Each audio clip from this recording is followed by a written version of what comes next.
There is one image there that shows black people getting off. So people with dark skin getting off. Not dark, black. Black skin. Really black. Yeah. Were they tall? Yes. Very tall? Yeah. How tall? Do you know? Well, they got out the doorway. I don't know how high that is, but they say 7 feet would be probably a conservative estimate. Huge cigar-shaped ship appeared over the Air Force Base. These cigar-shaped ships were over a mile in length. One of them landed on the airport landing strip area. The back of this craft opened up, and several hundred young men with huge, heavy weapons came out of two sides of the ship and formed a protection line around the ship. And the people at that Air Force base, the commander, had a meeting with the individuals that were aboard this ship. And this particular race that landed those ships and that are seen in these huge cigar-shaped ships, they are a black race. They look like African Americans.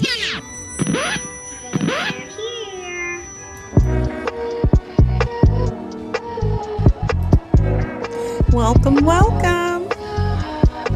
I am Dena, and you are tuned into another discussion with Dena. They're here.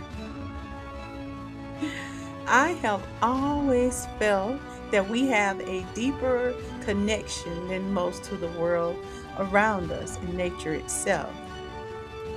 Now, and what may be the most provocative disclosure since the Pentagon admitted the existence of unidentified flying objects, or UFOs, or U.A.Ps, which stands for Anomalous Area Phenomena. There has been a former NASA research scientist that has recently come forward with an astonishing claim.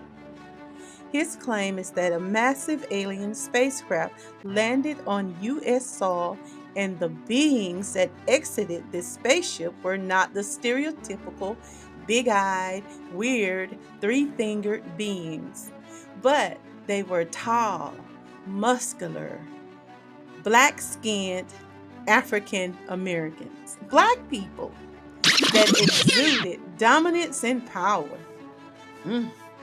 Dr. Norman Bergrun, or is it Bergerun? Either way, a legendary aerospace engineer with decades of top secret clearance. He was a senior scientist at NASA's Ames Research Center. He helped design critical systems for Lockheed Martin and worked directly under the Polaris underwater launch missile system. His engineering breakthroughs and road stability laws remain foundational in missile design and satellite deployment. He is said to have had top-level access. He wrote a book in 1986 that was called Ringmakers of Saturn, and it left the scientific community dazed and stunned because it suggested that massive cylindrical spacecraft were harvesting material from Saturn's rings. Now, years later, actual images from Voyager as well as Cassini missions seemed to validate his claims. It also indicated that there were strange structured objects operating near Saturn that defied natural explanation or rationalization. This is so very interesting. Now, as we know, Cassini is a sophisticated robotic spacecraft. It was sent out to study Saturn and its complex system of rings and moons. It captured extraordinary ring-moon interactions, observed the lowest ring temperature ever recorded at Saturn, discovered the Enceladus is the source of Saturn's E-ring. And we're going to talk about what Enceladus is. but it viewed the rings at equinox, when sunlight strikes the ring, revealing never before seen features and details. September 15th, 2017. The Cassini spacecraft plunged into Saturn's atmosphere, ending its legendary 13-year mission. Scientists believed the data was already mined, the images archived, the story closed. But they were wrong, because buried within Cassini's final transmissions was something no one could see at the time. Something that would only come to light years later, when a quantum artificial intelligence was tasked with decoding those final images. What it uncovered has left researchers speechless. We're not talking about a blurry shape in the clouds or some anomaly brushed off by skeptics. We're talking about a structured, intelligent pattern hidden across Cassini's last visuals, something that may have been staring right back at us from the edge of Saturn all along. This is the revelation that just changed everything we thought we knew about the solar system. Stay with us until the end, because what you're about to witness may be the first real evidence that we were never alone. Cassini's mission was already a monumental achievement. It revealed the hexagonal storms of Saturn, the icy plumes of Enceladus, the methane lakes of Titan. As the spacecraft passed between Saturn and its rings, it captured high-resolution images of the planet's atmosphere, magnetic field, and ring structures with a clarity never seen before. Among these final transmissions were dozens of images that, at the time, appeared visually stunning, yet ordinary. Researchers praised them, archived them, and moved on. But there were anomalies, slight distortions, repeating geometric echoes. A few scientists raised eyebrows, but lacking context or tools, they chalked it up to technical noise. For years, these images sat untouched, until curiosity and the advancement of quantum processing resurrected them from obscurity. In 2025, a private research lab fed Cassini's final images into a state-of-the-art quantum AI designed to detect subvisual data patterns in astronomical imaging. The goal was simple: extract clearer data from noisy visuals. What the AI returned, however, was not just improved images. It found something buried within the visual layers: a repeated pattern, a symmetrical form, a signal hiding in plain sight, invisible to the human eye.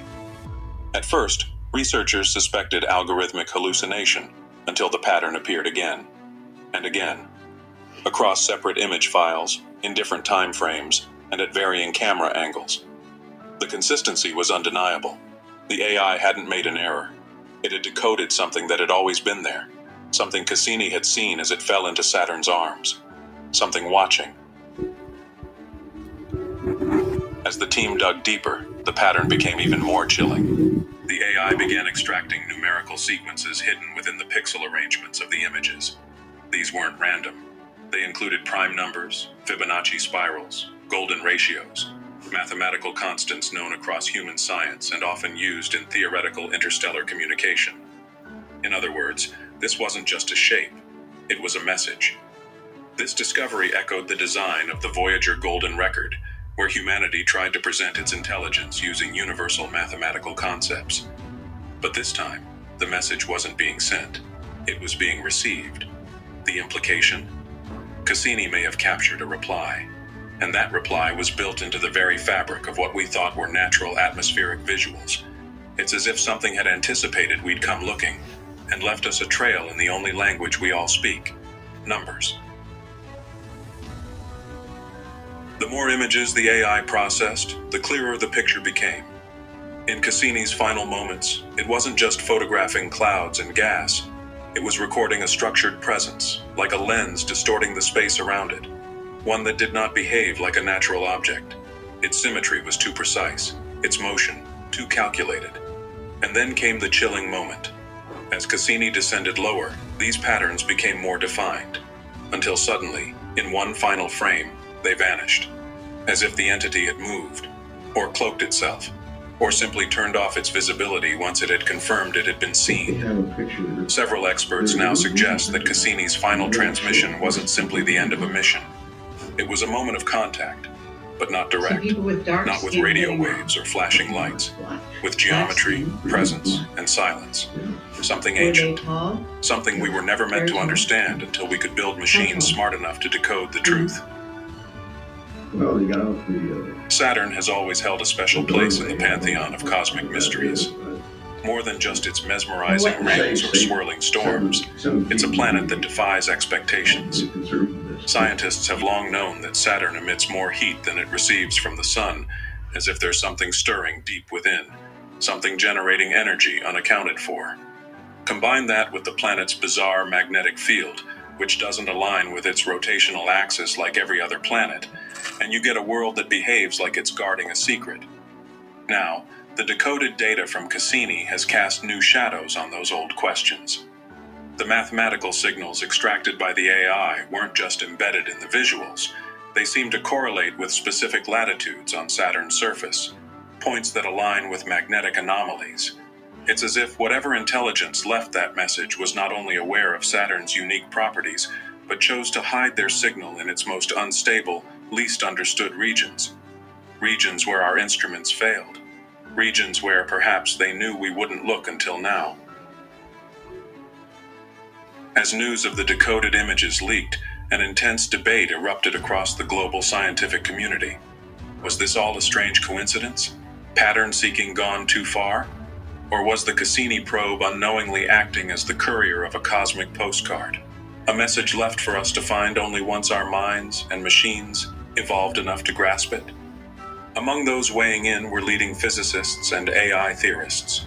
Some argued that the consistent emergence of prime number sequences and golden ratio structures within the image data was statistically impossible to occur by chance.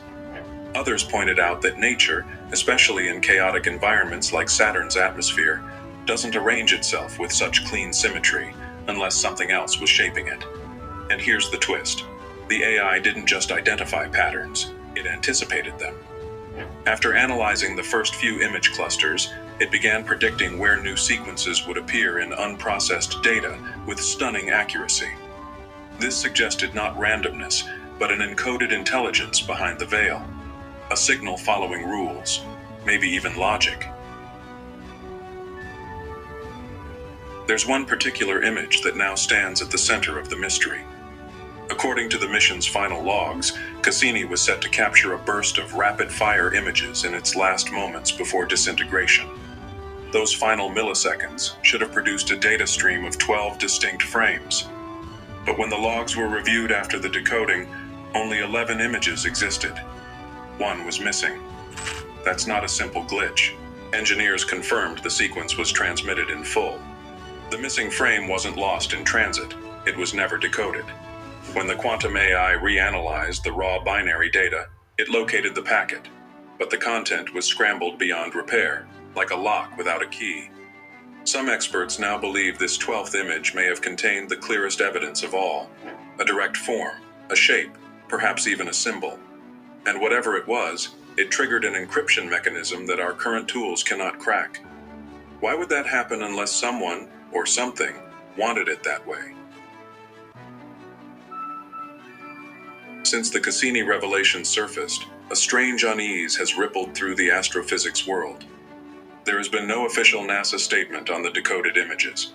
The quantum AI lab responsible for the discovery has gone quiet. Their website now redirects to a generic research portal. Scientists previously willing to talk to journalists have refused further interviews. Some claim their funding was abruptly pulled. Others hint at non-disclosure agreements being enforced. What started as an exciting footnote in planetary exploration has now turned into something bordering on classified.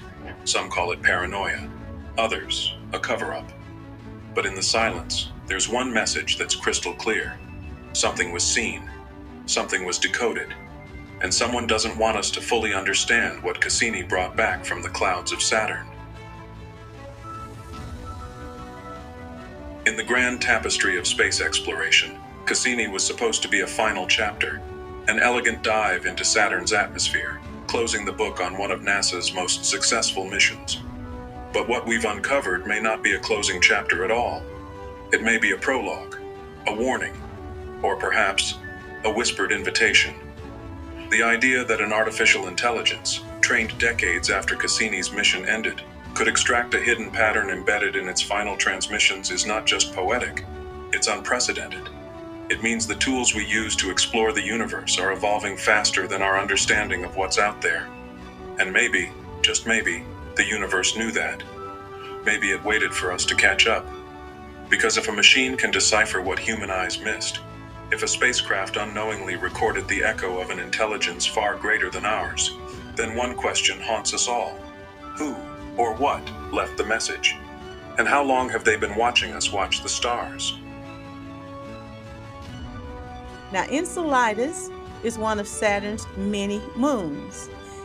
It is a small, icy world that has geysers like jets spewing water vapor into space and is said to be one of the brightest in the solar system.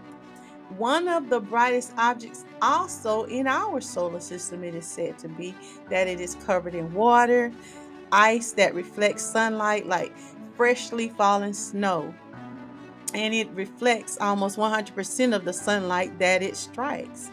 Now, it is also found that water jets from the moon and provides Enceladus much of the material in Saturn's E ring, a diffuse ring outside of the bright main rings. But these things were studied by this spacecraft. It also studied features in Saturn ring called spokes, which can be longer than the diameter of the Earth. And the Voyager, when we talk about the Voyager program, it is an American scientific program. And there were two Voyagers, Voyager 1 and Voyager 2. These are really just what they would call interstellar probes. But they were launched in 1977 in order to take advantage of the alignment of the planets. It was said to be favorable, and at that point, it was enabling that craft to explore the two giant planets, Jupiter and Saturn, and possibly Uranus and Neptune. Intent was it for it to fly near them, at the same time collect data and transmit that information directly back to Earth. So Voyager 1 was successful in its mission, which was to fly by, as I said, Saturn and its moon Titan. And Voyager 2 was then sent to do flybys of Uranus and Neptune. As of 2024, they are saying that both Voyagers are still operational, even though they are beyond the outer boundaries. They are still in condition to send information. But today, many, many years or decades later, Bergrun has made a connection between the space phenomenon and direct contact events hidden within the world of military aerospace. He broke his silence after years of whispers inside the military and intelligence circles and in these little groups that you hear on the internet where they talk about these things. They're not so common, but they're out there. And according to Bergrun, the beings that emerged from this mile-long craft looked like African Americans. They stood around 7 feet tall and carried the posture of what he called a warrior race. He even went on to say that they had the look of conquerors who had never been conquered, stating there was a kind of arrogance in their walk.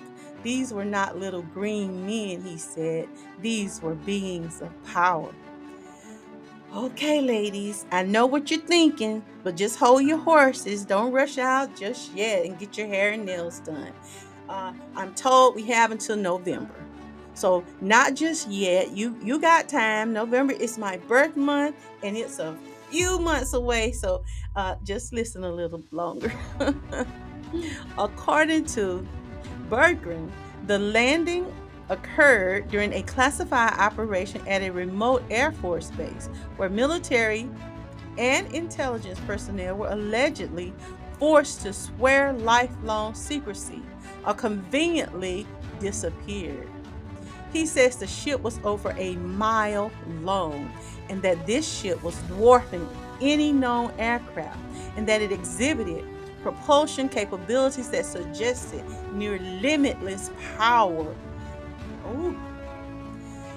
What stunned observers the most were the entities themselves. He called them humanoids, that they had a humanoid in form but vastly superior in physique and demeanor.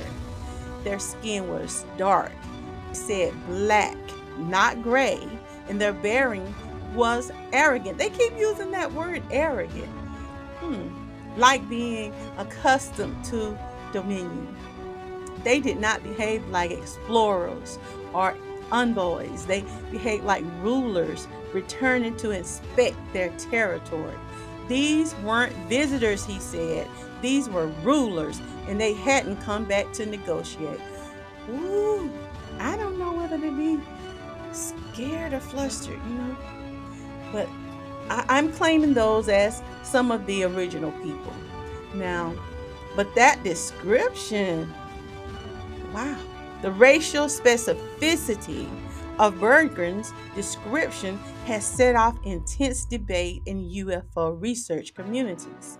Some suggest these beings may tie into ancient astronomic theories, the idea that Earth was once ruled by advanced non human entities, many of whom were described as tall, dark skinned, and powerful in ancient myths from Africa, Mesopotamia, and even the Americas. But my thing is, why would you call them humanoid?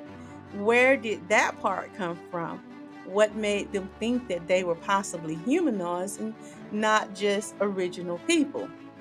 But this article that I was reading, it went on to say that Bergrun's account opens a dangerous can of worms and goes on to say that if these beings are not from the same lineage as the Greys, so-called aliens that are often reported in abductions, the big head, big eye critters. It asks the question, how many races are involved in the Earth theater? And what alliances or conflicts exist between them? Only in America would we be looking and listening to this kind of report that makes it all about race. Really? But it went further to say that others warned that these disclosures could be weaponized by the elite to sow division or prepare the public for a false flag alien return event, possibly linked to globalist goals of mass unification under a one world government. Now, the U.S. government is said to remain very tight lipped about these programs like AARO, which stands for All Domain Anomaly Resolution Office, and the U.A.P task force. It continues to release vague reports while denying any firsthand or specific information. David Grush, Ryan Graves, and now Bergrun have all stepped forward, making it increasingly difficult to just keep ignoring this information. And many believe that the military knows far more than it admits. I think that's just the nature of things. I think that's just factual. But in this particular article, as I said, it stated that the refusal to disclose many of this information, or much of this information, may go beyond national security, that it may in fact reflect spiritual implications. Then it went on to say that scripture warns of principalities and powers in high places, and quoted Ephesians 6:12 and speaks of men's hearts failing them for fear at what comes upon the earth. Luke 21:26. It also asks the questions, are these beings part of that deception? Could they be linked to the strong delusion described in 2 Thessalonians 2:11? I don't know about the scripture, the detail. I think if you're a spiritual person, you could probably decipher what it is, and you are welcome to come and join me in a conversation about that. I think this is fascinating, interesting, and you can learn so much just from having conversations about this. If you think Bergrun is telling the truth, then we are not just dealing with interstellar tourists. We are confronting a spiritual hierarchy with ancient ties to Earth. Perhaps even what they call the fallen ones. And I'll have to research what they're calling the fallen ones. I need more details on that. But I do have intent to dive into some of this information a bit further because it's so intriguing to me. And I can still remember reading that the Honorable Elijah Muhammad made mention of this in much of his teachings about the original people having these type of craft. I find it quite interesting, and I happen to think it would be a very good conversation or discussion to have with others in a future live. Now, the fact that they were labeled as Black and more specifically African American, I think that part intrigues me the most, and I expect that there is so much more that we most certainly are not privy to. But I'm just wondering where the humanoids part came from. I would certainly like to get more information on that. Why would you come to that conclusion? That term, I think, just requires more investigation. Meantime, feel free to share with me your thoughts on this information.